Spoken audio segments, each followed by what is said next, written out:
So detox your home.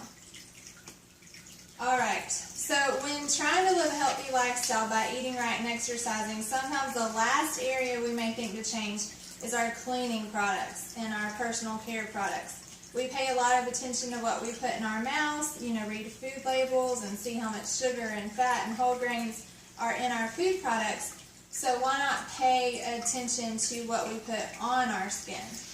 Because skin is the largest organ. It's our body's largest organ, and what we put on it and come in contact with gets absorbed into our bloodstream and integrated into our body tissues. Sometimes I don't think of my skin as being an organ, I just don't think about it. The skin is not a coat of armor on our body. Of course it protects our body, but it's highly permeable. We're gonna absorb it. So I mentioned spring cleaning, throwing out your junk, getting rid of stuff, or forcing your kids to clean your home, or whatever your idea of spring cleaning is. Having a toxic chemical party. It's time to spring clean. It's time to detox our home, and just think of one thing you could change. Don't leave here, overwhelmed thinking, I've got to change all this, because then it'll be overwhelming and you won't want to change anything. So just be thinking of one thing, like, okay, I'm going to switch my deodorant, or I'm going to switch my shampoo, or, so be thinking of just one thing. We want our homes to be clean and free of pests and harmful germs, but the household chemicals we use to clean our homes pose very serious health risks. Many ingredients in these popular products are actually harmful to our health. So as consumers, why would we want these toxic chemicals around us and our families? The problem is that most consumers are not aware of these hidden dangers and how pervasive these health threats can be. So it's important for us to educate ourselves and find out what toxins we are regularly exposed to, ways to limit or reduce our exposure, and what products to use that are safe and effective alternatives. So this is where Young Living can help. So who knows of some of the toxins that we're regularly exposed to through cleaning and personal care products? What are some toxins? Propylene glycol is a carcinogenic, which it causes cancer, and it's in most shampoos and deodorants that you find at the store. But I did find the deodorant without it finally at the store. You did? I think it's in a purple thing. I think it's Lady Speed Stick, but it doesn't have it in it. So wow, that's good. But still, it's got other chemicals in it, so it's better to use all natural deodorant. Yeah, right. So another ingredient or toxin is triclosan. It's classified as a pesticide and a probable carcinogen by the EPA. And they give triclosan high scores both as a human health risk and environmental risk. And it's a synthetic antibacterial ingredient that contributes to MRSA, actually, to resistant forms of bacteria. Isn't that crazy? And that's in a lot of our products. It just doesn't go with common sense. So that's a little bit. So triclosan, it's used in almost every antibacterial soap and hand sanitizer. This is why I started making my own hand sanitizer. I just put a few drops of thieves essential oil and water in a little spray bottle, and we use that now for hand sanitizer. Because you think, you put it on your hands and then you may touch your mouth and you're getting that in you even more, and it affects male and female hormones, it affects your thyroid, and contributes to MRSA. So hand sanitizer may be a great one to start with. So it causes that, MRSA? It can contribute to that antibiotic-resistant bacteria, or bacteria-resistant. Yeah. Because MRSA is bacteria-resistant. Crazy. Yeah. Parabens. It's used as a preservative and not always labeled. It's a cheap way for companies to make their products last longer without collecting bacteria. A study done by the Journal of Applied Toxicology detected high amounts of parabens in breast cancer cell growth. Parabens are able to bind to estrogen receptors where they encourage breast cancer cell growth. It mimics natural estrogen that leads to cancer. That's crazy to me. It may contribute to sterility in males, hormone imbalance in females, and early puberty. We see a lot of that now, of this early puberty and infertility and breast cancer and parabens. So they are found in most skincare products, lotions, creams, and deodorants, found in breast cancer tumors, and parabens are actually banned in Japan and Sweden and under review in the UK, but yet we have them in everything here. Phthalates make nail polish chip resistant and fragrances last longer. They're found in cleaners, lotions, body sprays, deodorant, plastic packaging. They are a carcinogen linked to birth defects, lowered sperm count linked to lung, liver, and kidney cancer. They can damage reproductive organs. They are hormone-disrupting chemicals linked to early puberty in girls. And this chemical, or this toxin, is already banned in Europe, but it's not banned here. It's in all that stuff here. So fragrances, you know how you'll read the ingredients sometimes and it'll just say fragrances. And I've always thought, oh, well, that just is something to make it smell good. But fragrance is basically a secret mixture of chemicals. Companies are not required to list these chemicals on product labels. Toluene, which is in fragrances, is a known neurotoxin that causes loss of muscle control, brain damage, headaches, memory loss, speech, hearing, and vision problems. Wow. And that's in soap. That's in our soaps, cleaners, perfumes, lotions, shampoos. Can cause all of that stuff. Another one that I've heard a lot of people talk about is sodium lauryl sulfate, or SLS, one of the most dangerous ingredients used in cleaners and personal care products. Laboratories use it to purposely irritate the skin on animals and humans so they can test the effectiveness of healing agents on irritated skin. If we don't look out for our own health, no one else is going to look out for our own health. It's like the whole world is against you, and, oh, eat this chemical, rub this toxin all over your body. We have to take control of our own health. It's a mouth irritant that is in almost every toothpaste and can cause canker sores.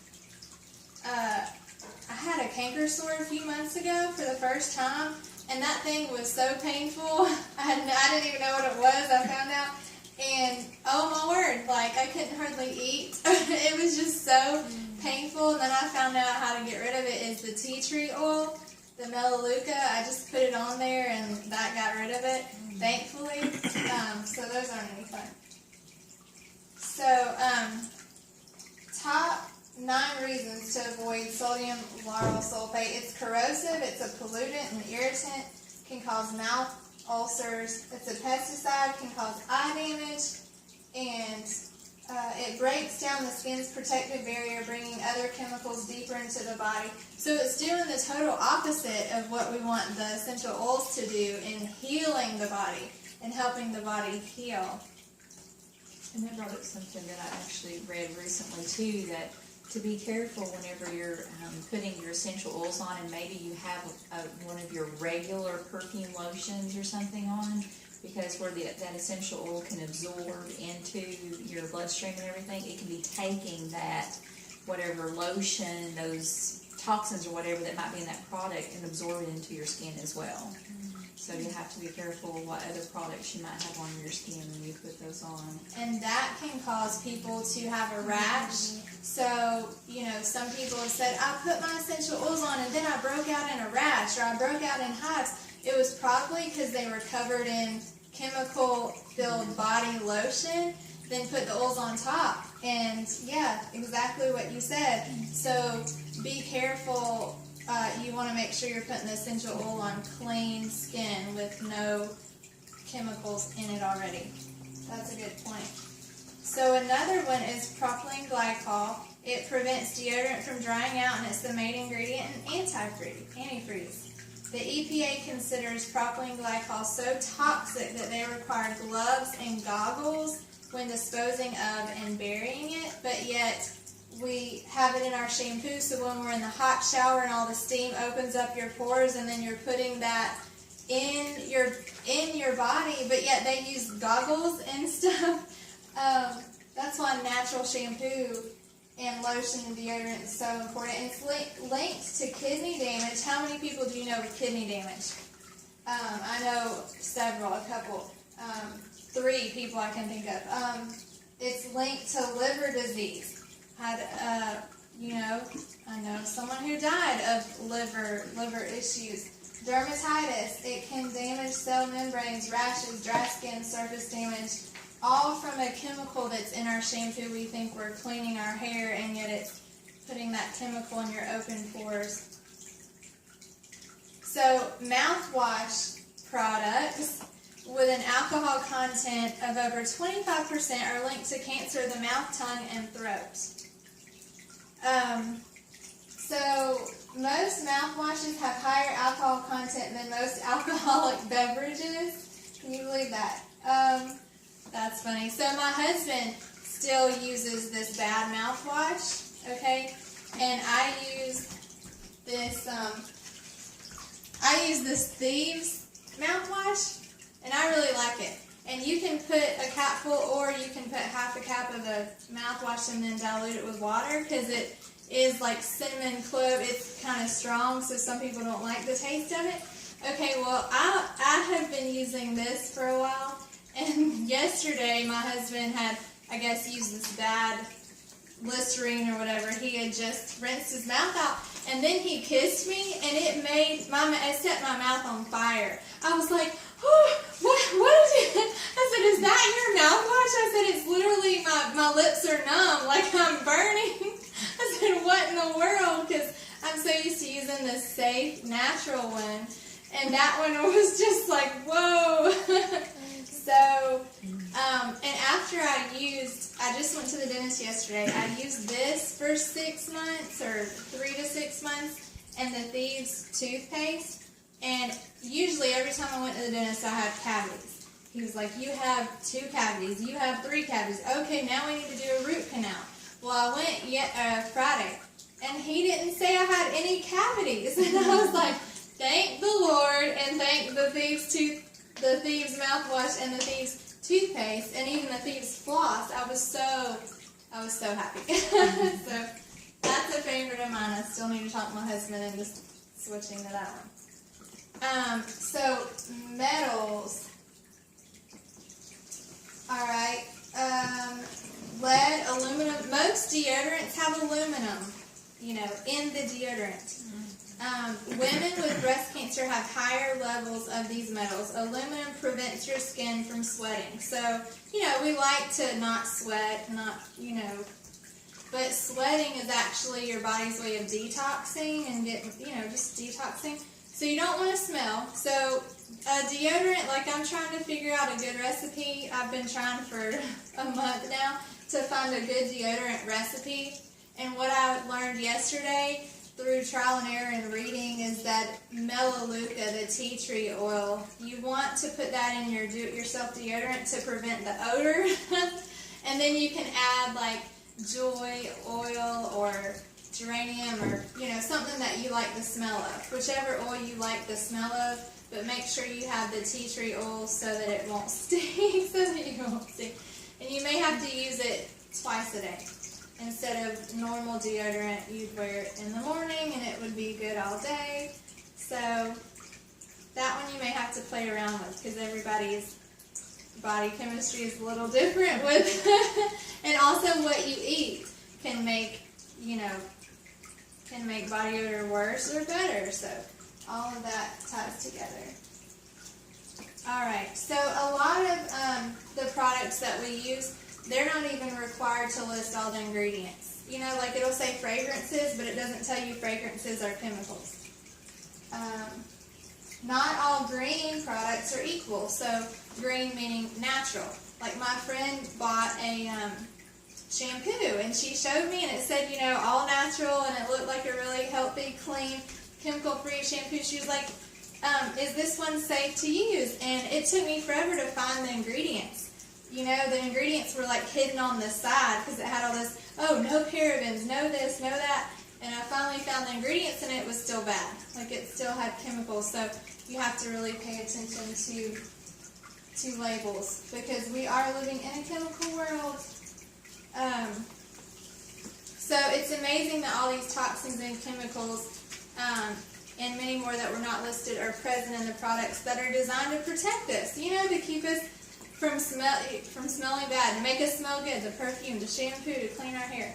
The European government has banned 1,222 times more chemicals than the U.S. under the Federal Hazardous Substance Act.